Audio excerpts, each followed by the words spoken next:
ইসরায়েলে cluster warhead দিয়ে আঘাত হানল ইরান।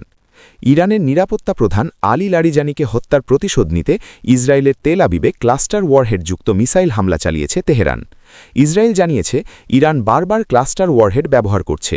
এগুলি মাঝ আকাশে অনেকগুলি ছোট ছোট বিস্ফোরকে বিভক্ত হয় এবং বিশাল এলাকায় ছড়িয়ে পড়ে, যা ঠেকানো বেশ কঠিন। অর্থাৎ ক্লাস্টার ওয়ারহেড বলতে এমন এক ধরনের বিস্ফোরক অস্ত্রকে বোঝায় যা একবার নিক্ষেপ করলে আকাশে বা লক্ষ্যবস্তুর কাছে গিয়ে ভেঙে অনেকগুলো ছোট ছোট বোমা ছড়িয়ে দেয়। একটি বড় বোমা কল্পনা করুন। ১. সেটা বিস্ফোরণের আগে ভেঙে যায়। ২. তারপর একসাথে ডজন বা ১০০টি ছোট বোমা চারদিকে ছড়িয়ে পড়ে। ৩. প্রতিটা ছোট বোমা আলাদা আলাদাভাবে বিস্ফোরিত হয়। গতকাল রাতে জনবহুল তেল আবিবে চালানো ক্লাস্টার বোমা হামলায় ২ জন নিহত হয়েছেন। এই নিয়ে যুদ্ধে ইসরায়েলের নিহতর সংখ্যা অন্তত ১৪ জনে দাঁড়িয়েছে।